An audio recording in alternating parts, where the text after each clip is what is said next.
All right. Hey, welcome back. It's been a little bit since we've been here for our another scripture study episode. We are in a new season. We finished up Habakkuk and we're in the season of Lent. And in our community groups, we are going to be tracking with Mark from Jesus's entry into Jerusalem through his last week of life in Jerusalem up to the crucifixion, and then we'll finish with the resurrection the week after Easter.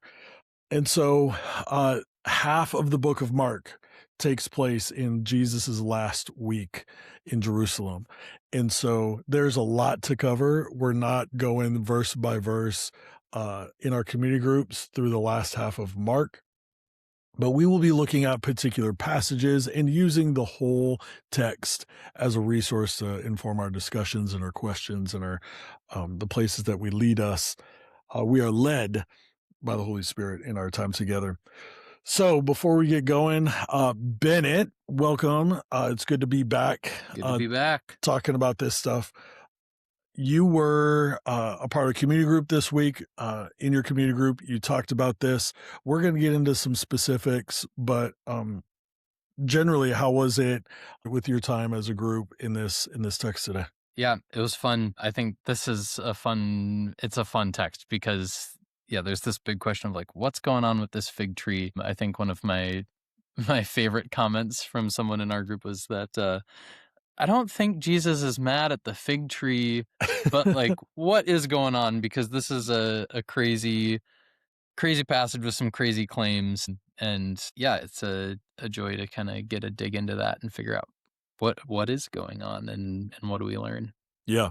We are in Mark chapter 11, verses 12 through 26. And so if you're wondering, did they know that the triumphal entry, the Palm Sunday story actually happens before this? Yes, but we will use that as a backdrop. One of the things we like to do in the community groups in our study is look at maybe less studied passages, things that are less familiar, the difficulty of understanding and wrestling are amped up a little bit more, but that's not to say that we close our minds to the text around it.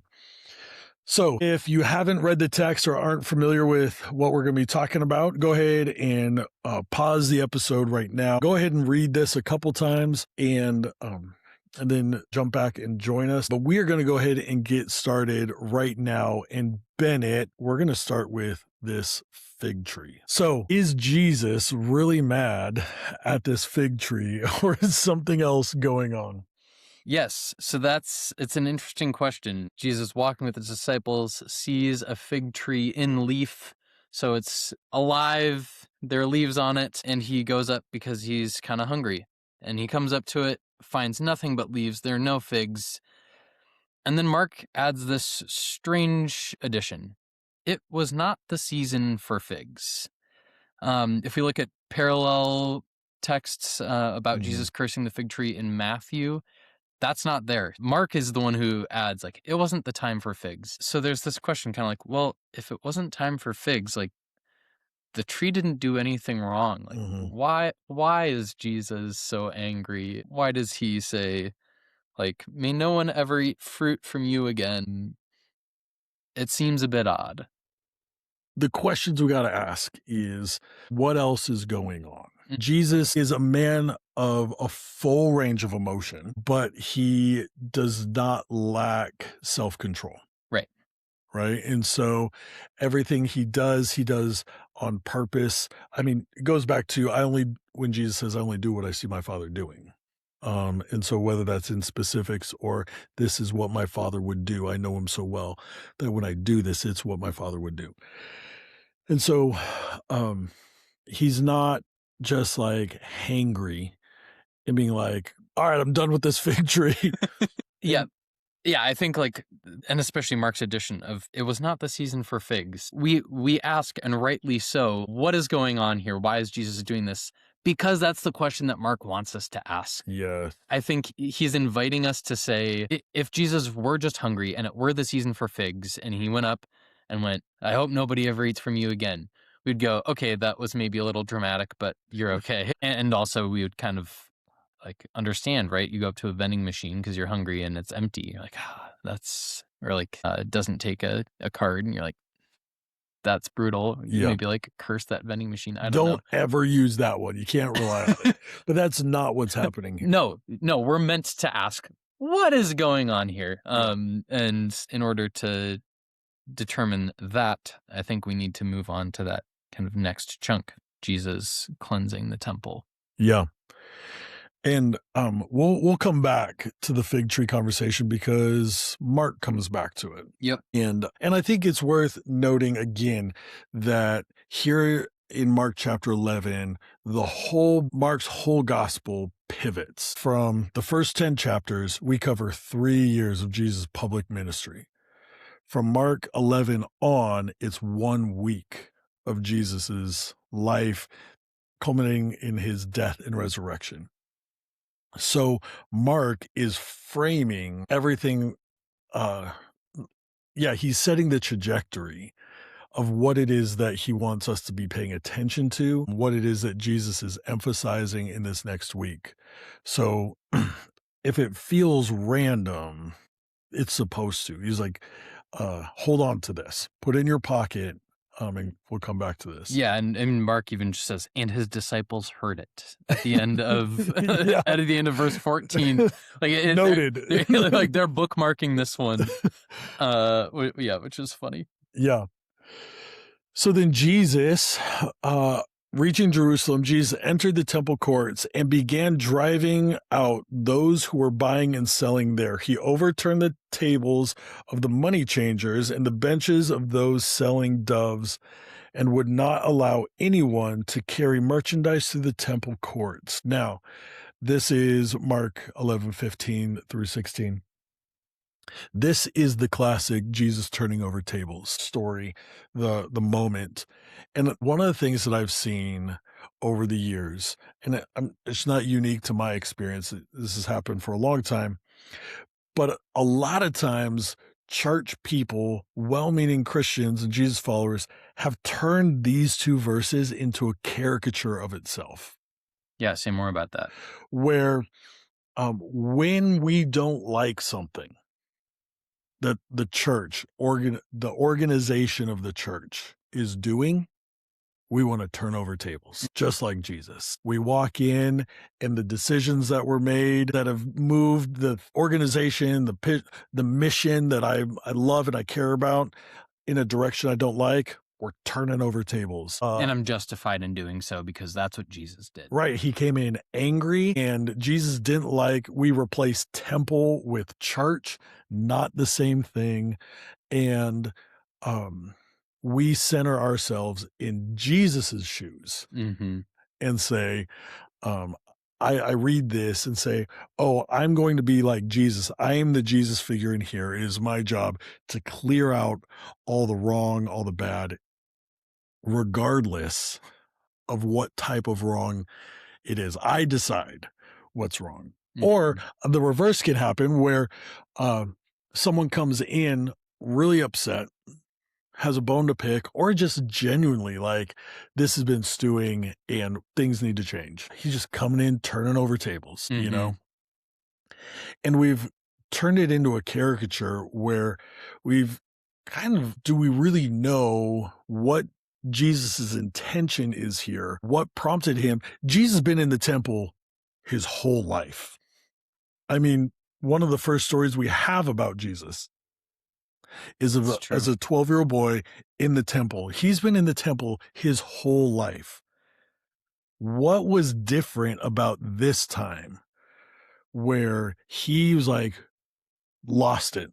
Yep. Like, Jesus is compelled. He couldn't not clear house. Again, you could read this and just say, man, Jesus was having a bad day. What if there was figs? He could have got his blood sugar evened out, right? Like, but he comes in. And so then to continue just this section, just this next verse, in verse 17, it continues and it says, as he taught them, interesting, as he taught them, he said, is it not written, my house will be called a house of prayer for all nations, but you have made it a den of robbers.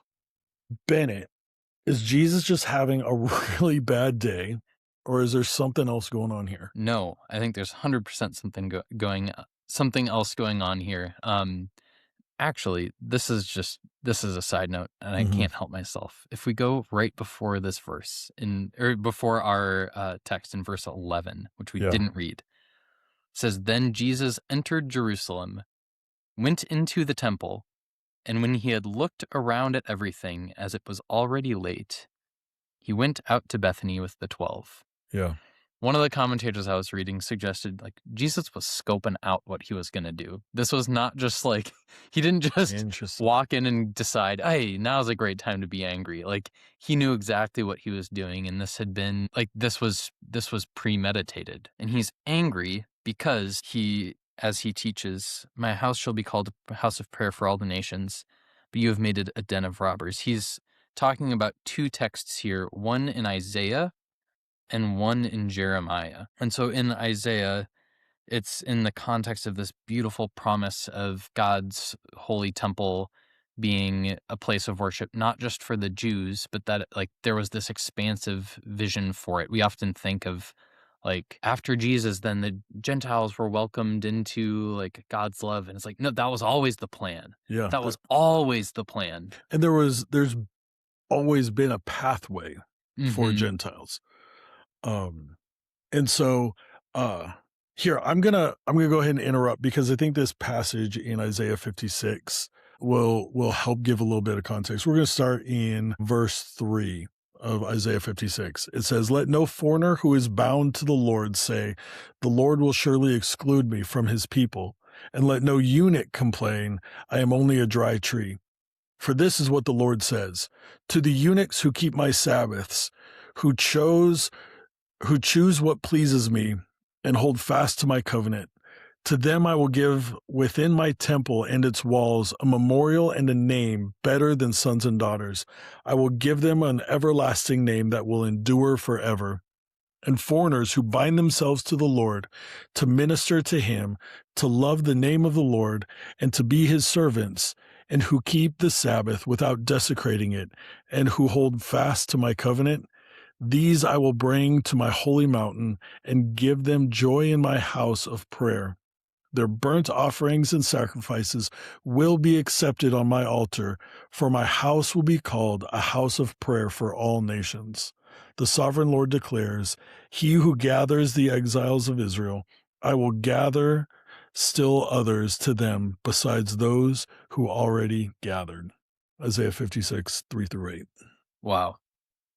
It's like such a like radical passage of inclusion. This is exhibit A of why it hurts me when people talk about like, oh, the God of the Old Testament being like wrathful and whatnot. Like, oh no, but there are so many beautiful texts of God like welcoming the foreigner, the people who have lost everything. Mm. The eunuchs are spoken of in that passage, right? Like these people who have no hope for a like family of their own, no hope for a legacy to be passed on through children of their own, but they're going to be called and welcomed. Their sacrifices will be accepted um, on this altar. That's what the temple is supposed to be, but it's not what it is it? No, because there was, if you're unfamiliar with the temple, there are think about it like concentric circles, right? Depending on who you are, there's degrees of holiness as you move towards the center of the temple. From anybody and everybody in the outer courts who wants to come and offer worship, It was um, known as the court of the the Gentiles. court of the Gentiles, all the way moving towards the center, the Holy of Holies, where one priest enters at one time of the year. And these tables, these vendors, the money changers, they were not just like in every circle trying to make a buck wherever they could, undiscriminate of who they were selling to. The tables and the vendors and the money changers were located in the outer courts, the court of the Gentiles. So if you're one of those Gentiles spoken of in Isaiah who's coming to the temple to worship, to offer sacrifice, and you walk into the temple and you're trying to pray, but then all of a sudden you've got somebody shouting like, "Peanuts, get your peanuts here." Like, it'd be rather distracting. We got a BOGO sale on doves. Yeah, like, Yeah. I mean, you've got the animals making their noises, and like, yeah, how are you supposed to pray? Mhm. And if you've come and you have brought a meager sacrifice, that is still allowed. Mhm. That is still sanctioned, you'd say, in the um, Old Testament law. But we're selling an upgrade. Trying to upsell you. Yeah, you brought doves, but we have a calf. Don't you love the Lord? What price is it, right? And then we got money changers who Gentiles are coming from all over. We got an exchange rate. We'll take your money, but and so the Gentiles who are already viewed as outsiders, who are allowed within the temple of worship, but on the furthest outer ring, these are these are the people who in the space of worship in God's presence are the ones who have to do the most work. And in their worship, being taken advantage of at and being pushed out or filling up their space. It's just the Gentiles.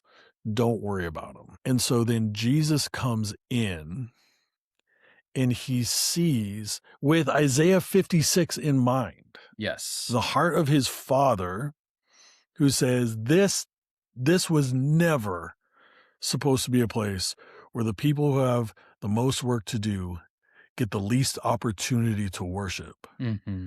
This was never the plan.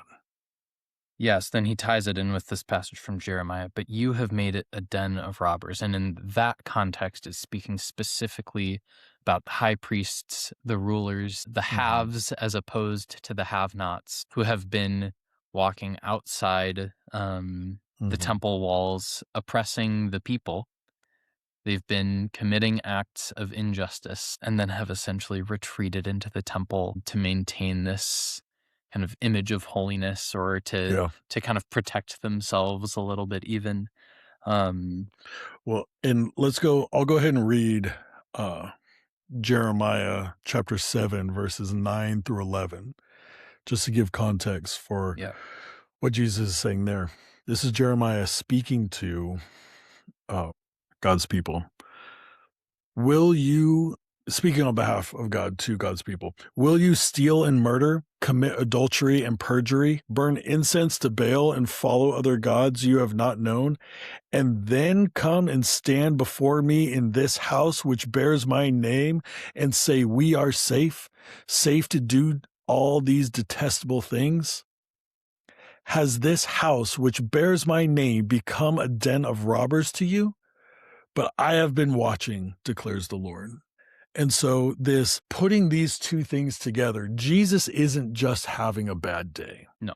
This isn't Jesus liking the old way of doing temple and sees the new additions as frustrating. No, he sees the people that God said will be a part, the faithful Gentiles, those who are on the social and ethnic outside, have a place in their faithful worship and their love and commitment to God. They have a place in God's house, for the house is to be a house of prayer for all peoples. Yeah, so he comes in turning over tables. Because he sees this is all a thing built on false pretense to exclude the people that were not like the chief priests and the people who held the power. The people at the center, the religious leaders, the chief priests, saw an opportunity to take advantage of the vulnerable in God's house to manipulate the religion that they were in control of. Now, this isn't the relationship. Manipulate the religion while all creating a pretense that they are holy. We're going to manipulate, vandalize, and ostracize people on the outside of the temple, then move to the inner courts and say, in this space, I am safe to worship. Because, I mean, I'm an Israelite. Yeah. I'm like God's people. So I'm good. And so that is where this Jeremiah piece comes in. It's like you're excluding them, but thinking that you're safe. And I am here to tell you as I'm flipping over these tables, which I just saw this, Bennett. It says, as he taught them. Mm-hmm.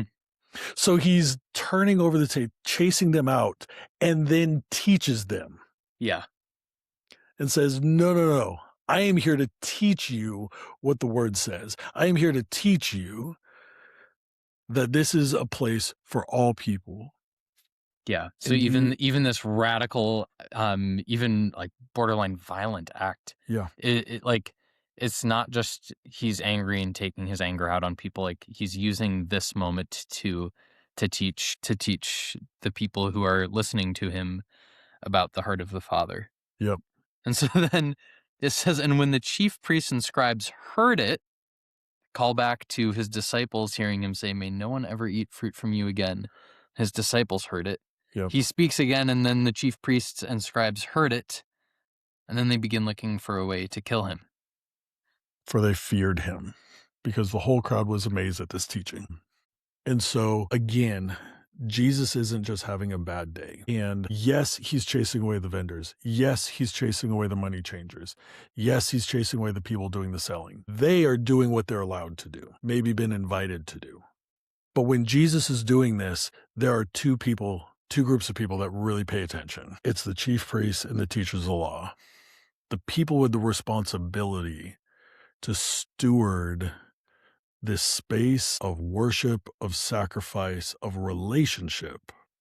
And they're the ones that took notice. And so Mark wants us to see that Jesus is opposing the people who are marginalizing the vulnerable and creating a pretense of themselves as holy. And Jesus has been doing ministry for 3 years and has not, they've not necessarily been seeking to kill him. But as soon as he walks into that temple, and as soon as he indicts the chief priests and the teachers of the law, then all of a sudden, like that seals his fate. This is unacceptable. Yeah, too close. Too close. So let's go back to the fig tree. What does this tell us? Is there anything else that this interaction helps us make sense of this fig tree? Because it says, in the morning as they went along, they saw the fig tree withered from the roots. Peter remembered and said to Jesus, Rabbi, look, the fig tree you cursed is withered. Yeah, so I think one of the curious things is, and I can't remember if I've said it yet, but in the Gospel of Matthew, the fig tree story is all happens at once. Mm-hmm. So the story about Jesus cleansing the temple is not stuck in the middle, which means that Mark is doing something very deliberate here. And he, in the kind of cursing of the fig tree, sees a parable for the cleansing of the temple. Mm-hmm. Jesus went to the fig tree, which had the appearance, it was in leaf, it had the appearance of maybe bearing fruit, when in fact there was no fruit.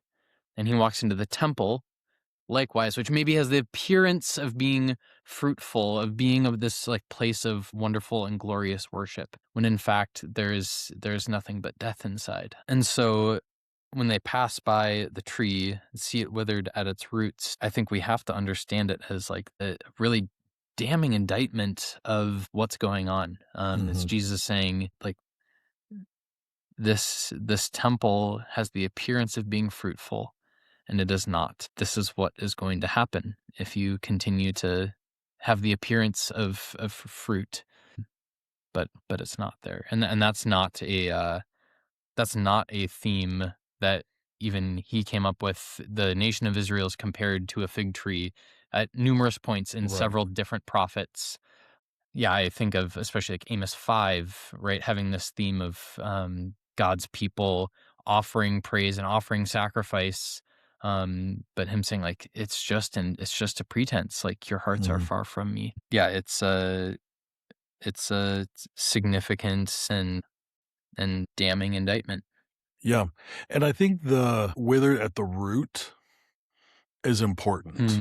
If Jesus wants to get to the root of the issue here, I mean, it would be one thing to say, guys, can you just move these vendors like 10 feet that way. So there's more space for the Gentiles here. Could you just like clear this area or just not in the temple, anywhere else? And that's fine. Just the literal space. We just want to keep that clear. Don't want to be a problem. No, Jesus clears the space, but then speaks to the root of the issue. It's marginalization, oppression, and exclusion, which inclusion, abundance, and flourishing, that is the fruit. And the poison is this pretense. That's the root of the issue, is that you think you can do this to people and still come and use my name as if you're fine, as if this is what I'm about, that you and me are on the same page. And so Jesus is getting to the root of the issue as well as addressing the fruit. And so when they come out and see it's withered, not just like it's a little droopy, and it's like the fig tree's in timeout, but no, it's at the root. This tree's done. Mm. It is a prophetic. Jesus goes from prophet, priest, prophet, and saying, no, I'm here to deal with the root issue. That is the problem here. There's a section on prayer worth the discussion, but I want us to move into application. Bennett, tell me, when am I allowed to walk into my church and start turning over tables? I just need to know when I can. What's something that when you're reading this, man, this is one of the things that we can really would be good to take away from. What do we do with this? Well, I think those are you asked me when you can make a stink about something, but then also what do we do with it? I think it's really important to recognize here that like this is about like not preventing people from pursuing Jesus, and I think that's a significant question. Is like, are there ways in which me and my life, us and our church, are preventing people? Are making people feel less welcome? Do we have a type of person that's welcome here? Or if like somebody walks through the doors and we look at them and go like, oh, I don't know that they belong here. These are significant questions. Yeah, I was having a conversation with someone the other day he spent some time at First Covenant and said they would do community outreach, and he always had the sense that like the neighborhood would show up for these community outreach events. He said, and I am almost certain that pretty much every single one of them also held the belief of like, no, you guys don't want me at your church. And I think that should cause us to ask some questions. Are there people who would walk into our church and feel uncomfortable? Would they feel unable to worship God freely in this space? And if so, that should make us angry, like with a righteous anger, like Jesus has. I had a friend tell me once in a class that she said, Evan, everybody might be invited, but not everybody's welcome. And that's been one of the things where if I've always felt welcome in every space that I've been in, I need to start looking towards the margins of those spaces, because there will always be people who are invited, but not always welcome. Gentiles were invited. We have a court for you. Hey, it's right here. But nothing about that space made them feel welcome. And Jesus knew that. Yeah. And so but we have to take this also on a personal level. It's easy to look at my church and say, here's where the leaders of my church, the pastors of my church, aren't being welcoming and hospitable to the marginalized, the minorities among us. And oftentimes that's not the question that's being asked. That's not what people are angry about. Yeah. If that's the question, that's a good question. But we also need to look, we are accountable for our own circles. Yes. As Jesus followers, we have to pay attention. Are we creating welcoming space for people to encounter Jesus? Yes.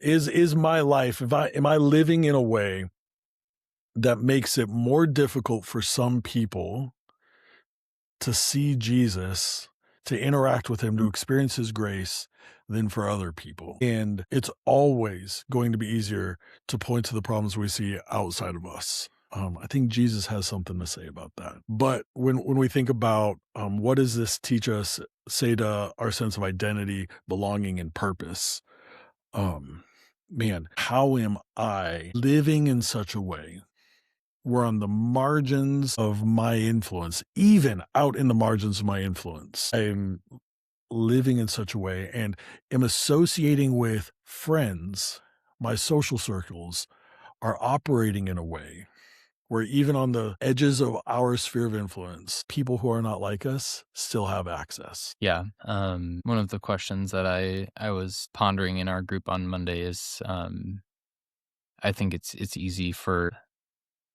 us, especially in churchy spaces where it's like it's expected. Like Mhm. there's let's be honest, like there is expected behavior, Yeah. expected behavior, expected joy, expected certainty, and expected faith. And there's this Mhm. question, even like expected practices, like, oh, you'll have your daily devotional time and like you're not missing a Sunday at church, whatever. But like it's easier for us to have lives that have leaves but no figs. And I think we have to ask the question too of like, when Jesus comes to the temple of my heart, will he find welcome or will he find I mean, not just like a soul that's dead inside, but maybe even a soul that is actively othering people, Yeah. actively excluding people from the grace of God. And if so, like that's going to provoke God's righteous anger. Yeah. And he loves us, loves the space that he dwells in as people of his presence who bear his name and his image. He's there will be a reckoning. There will be a cleaning house. When you talked about having leaves but no fruit, leaves, all leaves do are receive. They take the sunlight, soak up the rain, take the sunlight. They don't soak up the rain. I'm not a botanist, but I know that much. They receive the sunlight so that the tree can bear fruit, which the tree then is given. And I think this is one of the things when we're thinking about identity, and I'm thinking about particularly young adults in particular, are we using uh, our religion just to get the things that we want?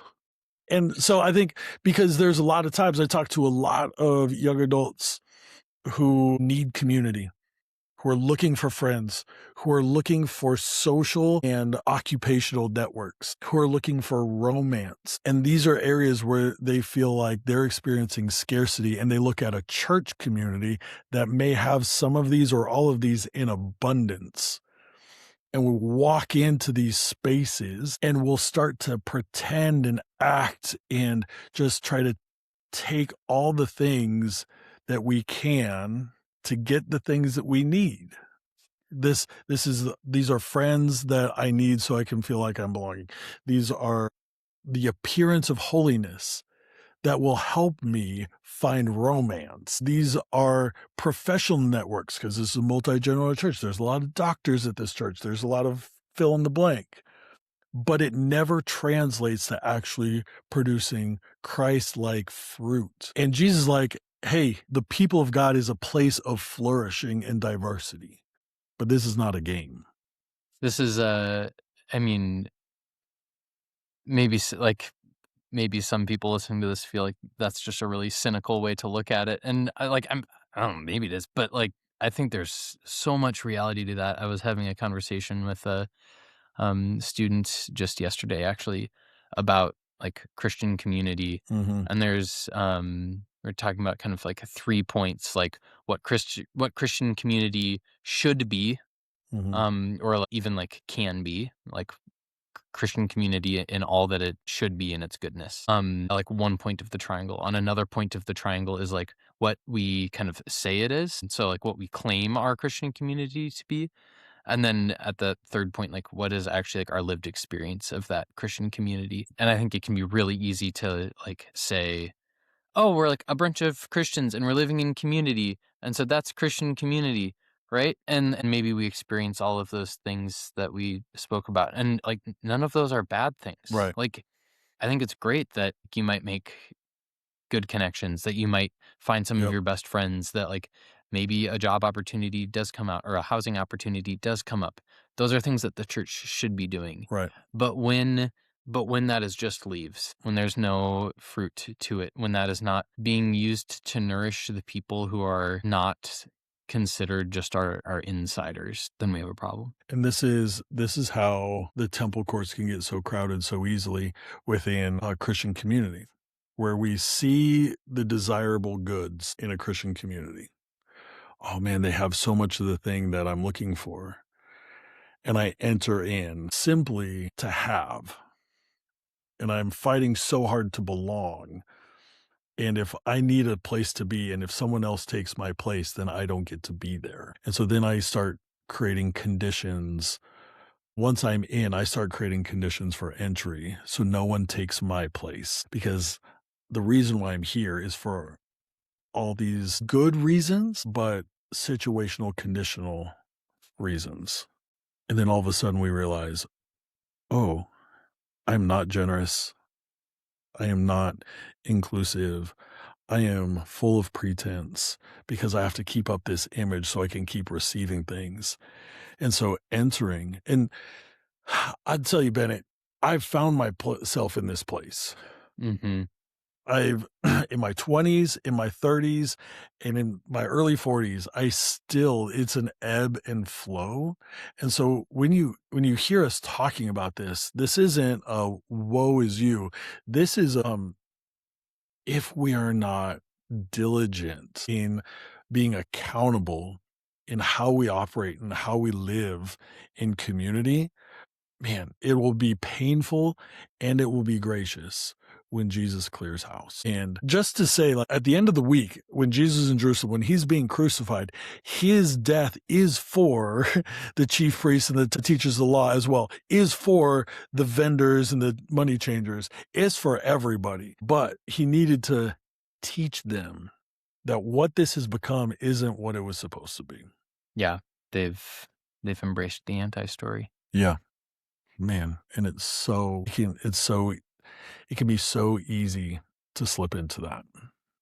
Yeah, and I mean, as we're talking, I can think of a variety of friends who have entered the church, and they've been hurt by it. Mm-hmm. They've been for these very reasons. They've come in looking for a relationship with God, but then also some of those things, community and welcome, and they've not found them, and now they don't even want to talk about God, which Yeah. breaks my heart because those are people who came looking. Yeah. Like the Gentiles in the outer courts, they came looking to pray, and instead were taken advantage of or hurt. And our purpose is to live lives of worship in ways that is expansive and inclusive to those like in Isaiah 56, who are not like us, but are faithful to the Lord. That may be, so we could just do this all over again. This is good stuff, man. I've been encouraged. I'm actually thinking about ways that I need to be accountable, just as we're talking about this as a pastor of our church. I'm feeling like, man, I got to go back and do some accounting. And like, where have I gotten a little lackadaisical in saying it's just easier to take care of the people who are most familiar to me, or the ministries that are easiest for me to manage and don't demand so much. Where are there spaces where I just prefer to like make people earn it so that I know whether or not to really give them access or relationship. So I'm sitting here thinking as a pastor that in this story, I want to be like Jesus, but I also need to be aware of like, could very well be the chief priest or the teachers of the law in this. So we'll continue this. Jesus has a lot of work to do this week, and we'll be looking at it this month. So this was a longer one, but Bennett, thank you as always. And we'll be back in the coming weeks as we keep looking through this. So thank you, Bennett. Thank you.